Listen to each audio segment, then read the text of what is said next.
Good morning, all of you. In this lecture, we will start our next problem based on balance sheet and revenue statement. Okay, आपण काय करणार आहोत, दोन्ही base वरती problem आज start करणार आहोत. काय आहे बघूया आपला problem.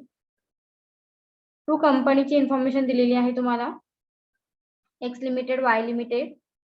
First short balance sheet दिलेली आहे आणि रेव्हेन्यू स्टेटमेंट सुद्धा दिलेला आहे. ओके, शेअर कॅपिटल आहे, रिझर्व आहे, डिबेंचर आहे लायबिलिटी मध्ये, देन फिक्स्ड असेट आहे, करंट असेट आहे आणि लेस करंट लायबिलिटी तुम्हाला इथेच करून दिलेली आहे. देन रेव्हेन्यू स्टेटमेंट रेशो मध्ये सुद्धा ऍज पर दी फॉर्मॅट जसं आपण व्हर्टिकल ड्रॉ करतो त्या पद्धतीने ऑलरेडी त्यांनी फॉर्मॅट ड्रॉ करून दिलेला आहे. Okay, sale less cost of sale, then gross profit calculate केलेला आहे, ऑपरेटिंग एक्सपेन्सेस आहेत, नेट प्रॉफिट बिफोर टॅक्स आहे, टॅक्स लेस केलेला आहे, देन डिव्हिडंड लेस केलेला आहे आणि रिटर्न अर्निंग. आता इथे काय सांगितलेलं आहे बघा, you are required to calculate the following ratio: proprietary ratio, capital gearing ratio, gross profit ratio, operating ratio, return on capital ratio, return on proprietary equity ratio, expenses ratio and net profit ratio. Okay, total 8 काय करायचे आहेत आपल्याला ratio हे calculate करायचे आहेत. तुम्ही थोडस जर ऑब्झर्व केलं असेल तर इथे कुठेही त्यांनी असं मेन्शन केलेलं नाहीये you draw vertical balance sheet. Okay, म्हणजे व्हर्टिकल स्टेटमेंट किंवा व्हर्टिकल बॅलन्स शीट न ड्रॉ करता तुम्हाला काय करायचे आहे तर डिरेक्टली रेशो हे कॅल्क्युलेट करायचे आहे. ओके, सो सॉल्व करूया. चलो, सो फर्स्ट आपण प्रोप्रायटरी रेशोचा फॉर्म्युला काय आहे, proprietor funds divided by total asset into 100. Okay, चला सॉल्व करायला घ्या. 1-2 मिनिटासाठी व्हिडिओ ऑन करा. बुक घेऊन बसलात तुम्ही सगळे? Yes, ma'am. ओके, बुक दाखवा मला 1-2 minute. Okay Mahak, okay Muskan, Vaibhavi, good.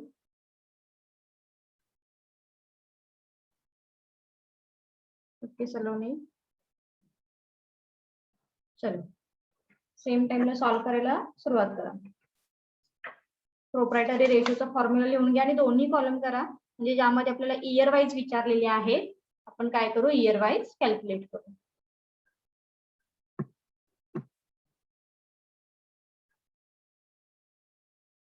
Proprietor ratio is equal to proprietor funds divided by total asset.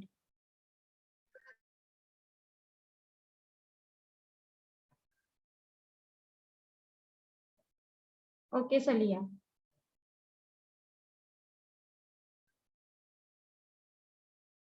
Thank you.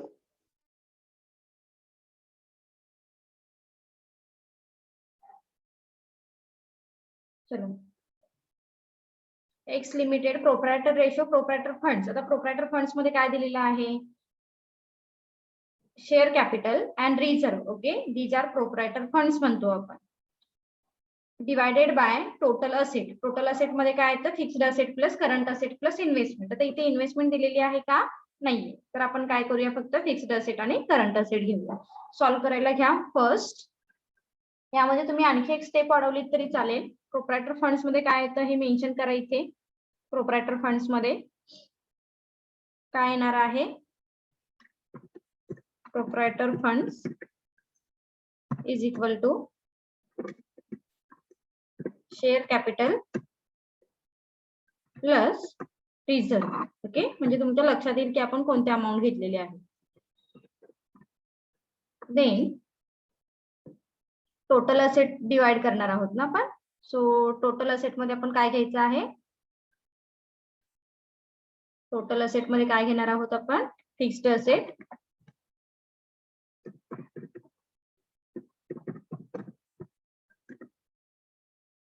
Plus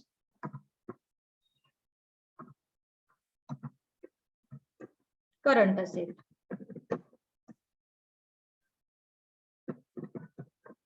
okay, so हे आपण कशामध्ये घेतलेलं आहे, टोटल असेट.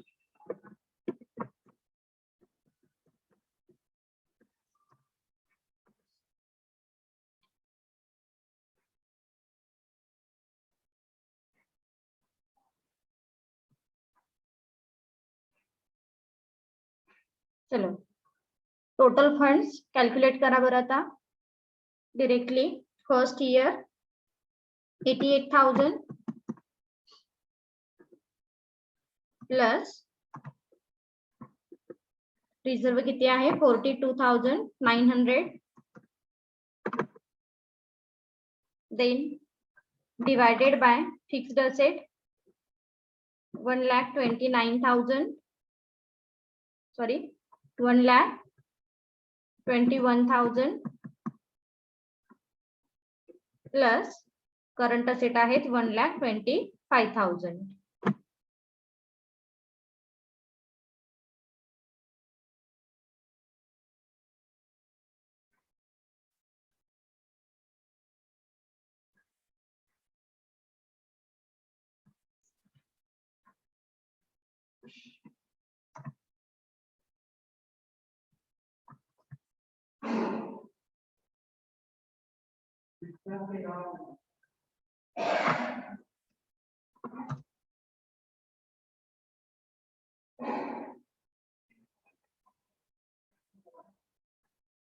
टोटल बघा किती आहे 88,000 plus 42,900 total 1,30,900.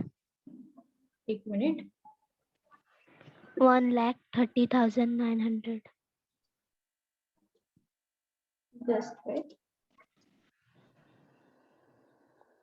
1,30,900 divided by 1,21,000 plus 1,25,400 किती येईल टोटल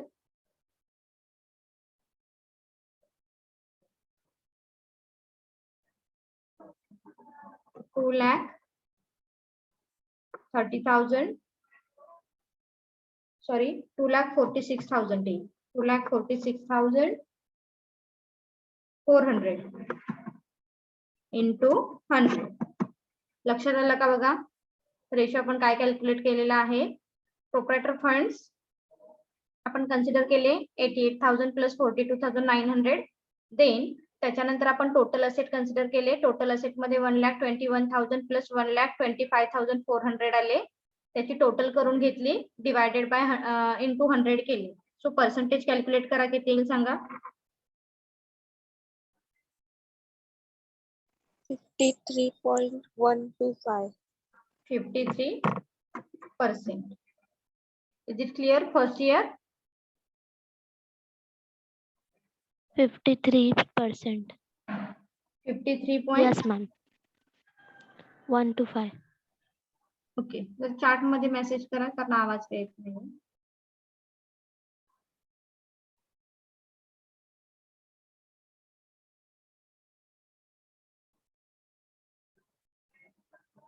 $53.125. ओके दोनच डिजिट घ्या that means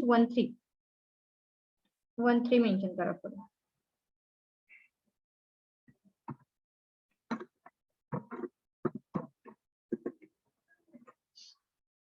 okay then next इयरचा कॅल्क्युलेट करा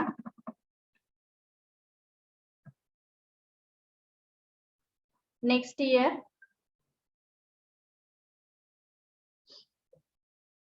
प्रोप्रायटर फंड्स नेक्स्ट इयरचे किती आहेत बघा प्रोप्रायटर फंड्स 88,000 and 35,200 मेन्शन करून घ्या आधी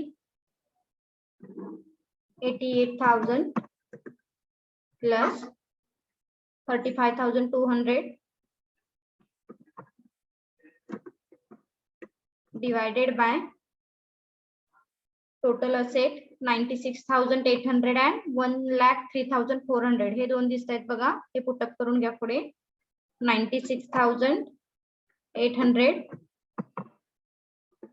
प्लस 1,03,400 इंटू 100.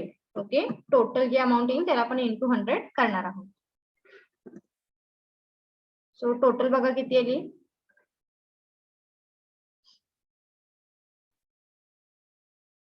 88,000 प्लस 35,000 किती आली टोटल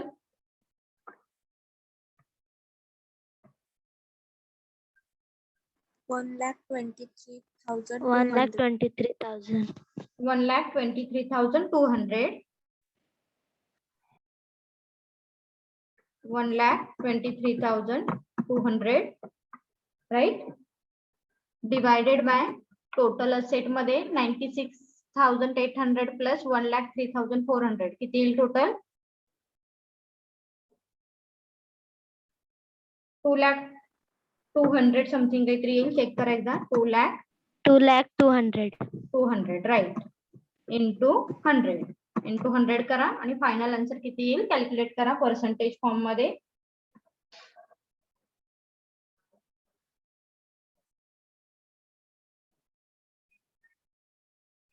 61.53. 61.53.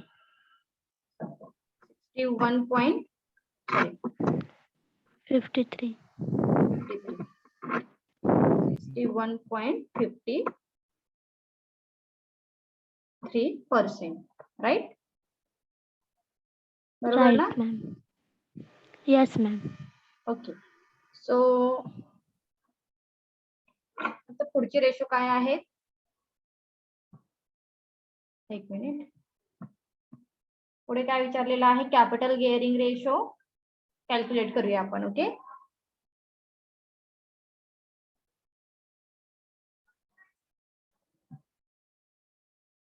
कॅपिटल गिअरिंग रेशो कडे या.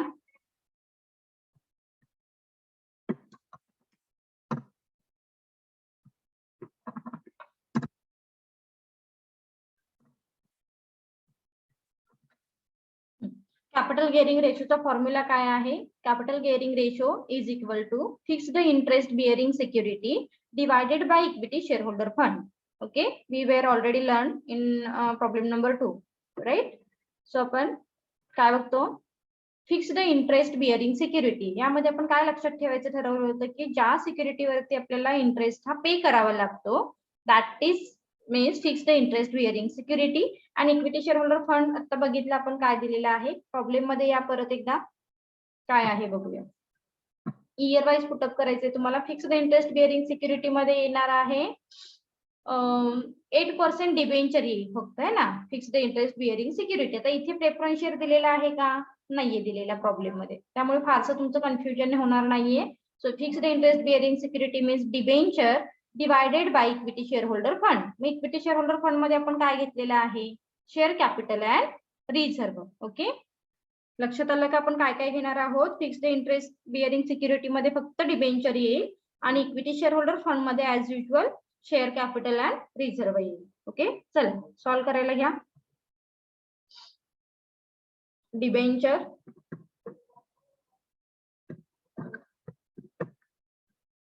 Divided by equity fund. Equity fund म्हणजे लक्षात आलं ना? Yes, ma'am. इक्विटी कॅपिटल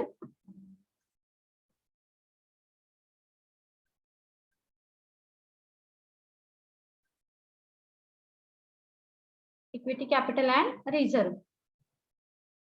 इथे ऍड करा पुढे रिझर्व्ह.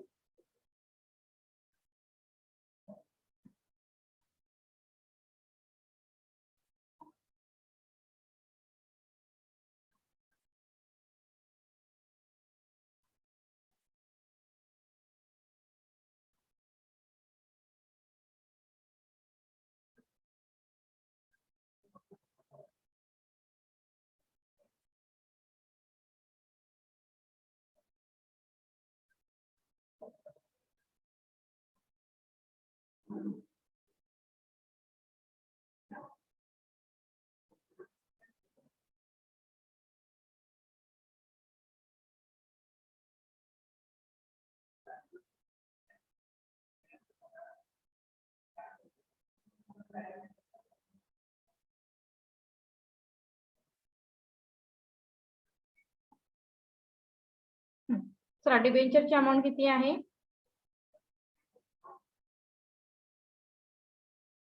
डिबेंचरची अमाऊंट बघा किती आहे? 22,000. 22,000. ओके.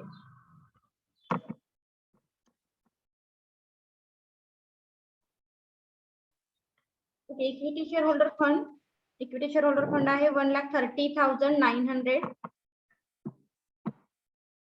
1,30,900. ओके, सो किती येईल बघा? 0.17. आन्सर किती येईल? 0.17. 17 येईल I think so. 0.17 sorry, check करा. महक चेक करा एकदा आन्सर. Yes, ma'am.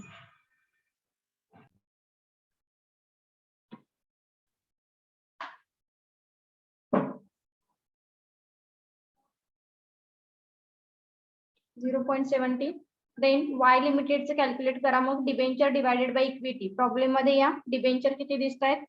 वाय लिमिटेडचे 22,000. Right, 22,000 divided by 88,000 plus 35,200. चला सॉल्व करायला घ्या.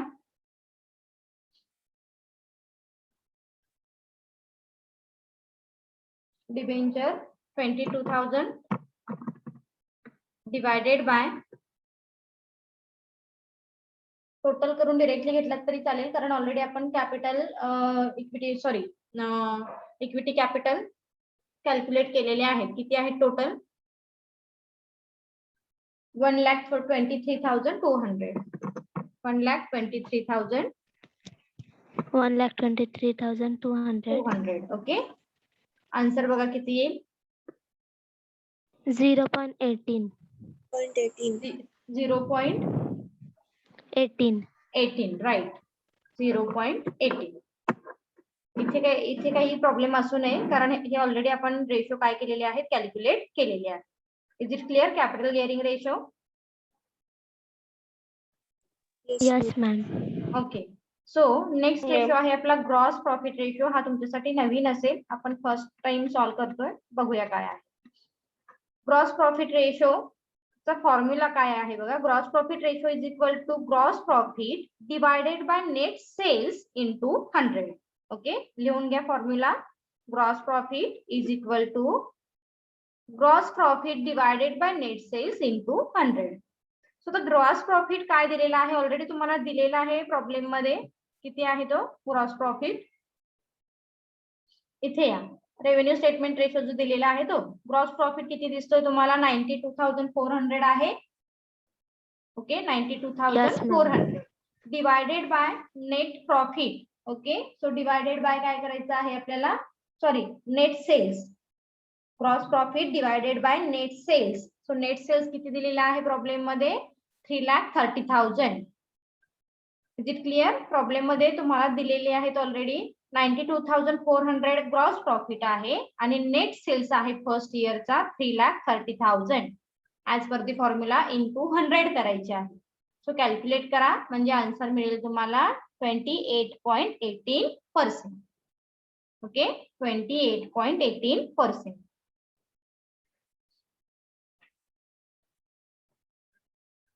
Is it clear? Gross Yes, profit ma'am. Ratio simple आहे. It's very simple. यामध्ये काही हार्ड नाहीये. बघा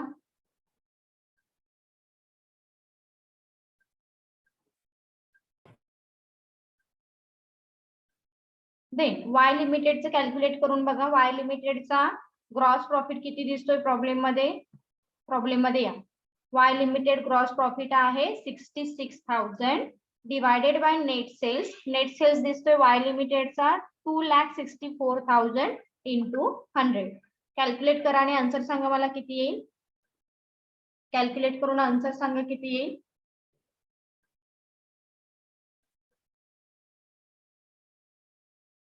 $25. 25%. 25%. Okay, 25%. Is it clear? Gross profit ratio 66,000 divided by 2,64,000 into 100. So answer is तुमचा 25.00. Is it clear? Gross profit ratio. Yes, ma'am. Okay, very good. Then problem मध्ये या परत. Gross profit ratio नंतर तुम्हाला काय विचारलेलं आहे? Operating ratio. Okay, so operating ratio काय आहे बघूया आपण. ऑपरेटिंग रेशो हेडिंग द्या. आता ऑपरेटिंग रेशो मध्ये काय करायचं असतं सांगते. फॉर्म्युला काय आहे बघा. Operating ratio is equal to cost of goods sold plus operating expenses divided by net sales into 100. Okay, formula आधी लिहून घ्या, मग आपण समजावून घेऊ. Cost of goods sold plus operating expenses divided by net sales into 100. Okay, आता cost of goods sold मध्ये काय काय येईल आधी सांगते. कॉस्ट ऑफ गुड्स सोल्ड मध्ये काय काय येणार आहे बघा. प्रॉब्लेम मध्ये या. प्रॉब्लेम मध्ये आलात. आता रेव्हेन्यू स्टेटमेंट रेशो याच्यावरती काय आहे, रेव्हेन्यू स्टेटमेंट वरती हा रेशो बेस असणार आहे. त्यामुळे काय काय घेणार आहोत आपण. Cost of goods sold we were already learn, we were already calculated, right. So काय येईल cost of goods sold ratio मध्ये. फर्स्ट येईल cost of sale, that means 2,37,600 जे ऑलरेडी तुम्हाला इथे कॅल्क्युलेट करून दिलेलं आहे. कॉस्ट ऑफ सेल लक्षात येते का. Cost of sales that means cost of goods sold 2,37,600. Okay, त्याच्यानंतर आपण काय ऍड करणार आहोत त्यामध्ये, operating expenses. Okay, operating expenses आपण काय करणार आहोत, ऍड करणार आहोत. आता ऑपरेटिंग एक्सपेन्सेस इथे कुठे दिलेले आहेत बघा. नेट प्रॉफिट, एक मिनिट, ऑपरेटिंग एक्सपेन्सेस दिलेले आहेत बघा, जे लेस केलेले आहेत ग्रॉस प्रॉफिट मध्ये. सो ऑपरेटिंग एक्सपेन्सेस आपण ऍड करतो, जे किती आहेत 63,800. अमाऊंट कोणत्या घ्यायच्या लक्षात आलं का बघा. Cost of goods sold plus operating expenses. आता ऑपरेटिंग एक्सपेन्सेसच्या हेडिंगच्या अंडर जी अमाऊंट दिसते तुम्हाला ती, आर यू गेटिंग. 63,800 ना मॅम. हा, 63,800 first year and second year आहे 44,000. देन कॉस्ट ऑफ सेल आहे 2,37,600 first year and second year आहे 1,98,000. Is it clear. इथेपर्यंत डाऊट आहे का. प्रॉब्लेम सोल्युशन मध्ये या. सो आपण पुटअप No, करून ma'am. घेतले 2,37,600 plus 63,800 and divided by net sales. Net सेल्सची अमाऊंट डिवाइड करायची 3,30,000 into 100. Okay, into 100. So plus करून अमाऊंट घ्या. प्लस करून अमाऊंट किती येईल मग 3,01,400 जे असणार आहेत cost of goods sold plus operating expenses. Cost of goods sold plus operating expenses divided by net sales केले 3,30,000 into 100. आन्सर येईल 91.33%. एक्स लिमिटेडचं कॅल्क्युलेशन क्लिअर झालं का बघा. काही डाऊट असेल तर विचारा. मी प्रॉब्लेम कडे जाते आणि तुम्हाला सॉल्व्ह करायचं आहे. नेक्स्ट वाय लिमिटेडचं तुम्हाला सॉल्व्ह करायचं आहे. या प्रॉब्लेम मध्ये या. प्रॉब्लेम दिसतोय सगळ्यांना. Yes ma'am. हा, चला सॉल्व्ह करायला घ्या बरं. काय येईल मग. Cost of sales 1,98,000. अमाउंट किती दिसते. Cost of sales 1,98,000 plus operating expenses 66,000 44,000. Divided by net sales 2,64,000. Calculate करा आणि सांगा बरं आन्सर किती येईल. 91.67%. 91.67%. Is it clear. बाकी स्टुडंटनी पण आन्सर द्या. चलिया, सलोनी, सानिया, श्रद्धा.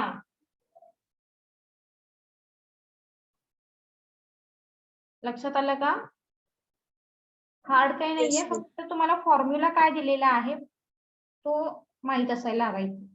फॉर्म्युला माहित असेल we can easily calculate any type of ratio. Okay, चला नेक्स्ट. आता आपला ऑपरेटिंग रेशो कॅल्क्युलेट करून झालेला आहे.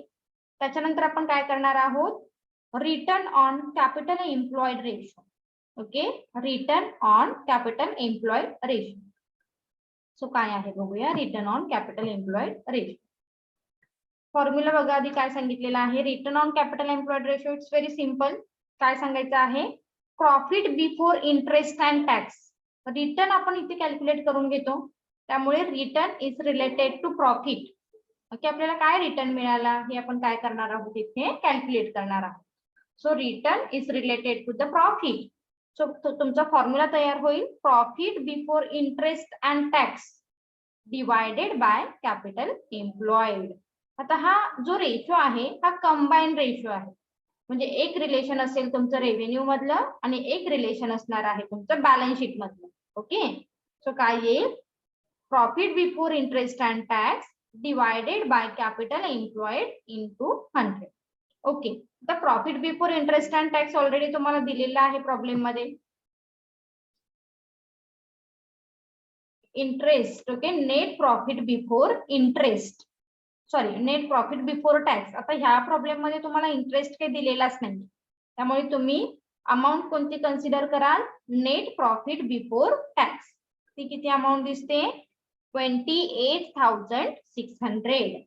ओके, 28,600. लक्षात आलं का नेट प्रॉफिट बिफोर टॅक्स 28,600. लक्षात आलं. ओके, आता आपण Yes, पुढे ma'am. पुढे काय करणार आहोत कॅपिटल एम्प्लॉयड कॅल्क्युलेट करणार आहोत. आता हा प्रॉब्लेम इतका सिंपल आहे की ऑलरेडी तुम्हाला कॅल्क्युलेट करून दिलेला आहे. कॅपिटल एम्प्लॉयड म्हणजे काय, for example sources of fund, application of fund. Sources of fund मध्ये 3 पॉईंट येतात, त्याची टोटल घेतो आपण, ज्यामध्ये शेअर कॅपिटल आहे, रिझर्व आहे आणि लोन आहे. इथे बघितलं तर तुम्हाला डिरेक्टली तीच अमाऊंट मिळेल 1,52,900. ओके, आणि ऍप्लिकेशन ऑफ फंड मध्ये आपण काय घेतो fixed asset plus investment plus working capital. आता इथे सुद्धा करंट असेट मधून करंट लायबिलिटी मायनस केलेली आहे, त्यामुळे तुम्हाला ही अमाऊंट काय मिळणार आहे डिरेक्टली कॅपिटल एम्प्लॉयड ची अमाऊंट मिळणार आहे. ओके, सो चला पुढे या. Fixed interest bearing sorry profit before interest and tax 28,600 divided by capital employed into 100 divided by capital employed into 100. Amount किती आली 18.71%. Is it clear. Y लिमिटेडचा calculate करा बरं, मी प्रॉब्लेम मध्ये जाते आता. ओके, प्रॉब्लेम मध्ये या वाय लिमिटेडचा कॅल्क्युलेट करा.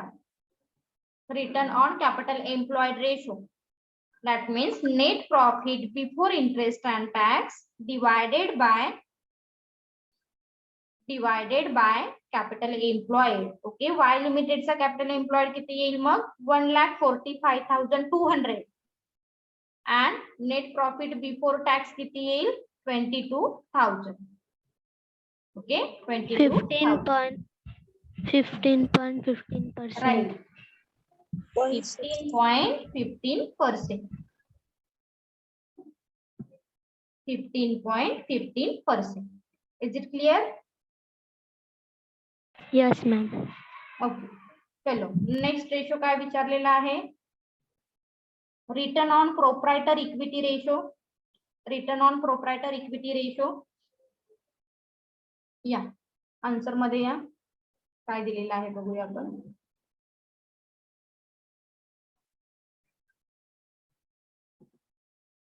Return on proprietor equity ratio this is also based on combine. Okay, एक पार्ट असेल रेव्हेन्यूचा, सेकंड पार्ट असणार आहे इक्विटीचा. ओके, बॅलन्स शीटचा. Net profit after tax formula कसा तयार होईल net profit after tax divided bye proprietary fund into 100. लिहून घ्या net profit after tax divided bye proprietary funds into 100. मग net profit after tax problem मध्ये या काय दिलेलं आहे बघा. Net profit after tax, profit after टॅक्सची अमाऊंट दिसते तुम्हाला किती आहे ती 16,500. 16,500. राईट, आणि इक्विटी फंड माहिती आपल्याला आपण कॅल्क्युलेट करून घेतलेला आहे. इक्विटी फंड किती आहे 80,000 प्लस 49,000. तो कॅल्क्युलेट करा. 1,30,000. राईट, 1,30,900. कॅल्क्युलेट करून बघा आन्सर येईल तुमचं 12.61%. 12.61%. वाय लिमिटेडचा कॅल्क्युलेट करा. वाय लिमिटेडचा कॅल्क्युलेट करा आता. Net profit after tax Net profit after tax 12,760 divided by equity fund 88,000 plus 35,200 into 100 आणि आन्सर चेक करा. 10.36%. ओके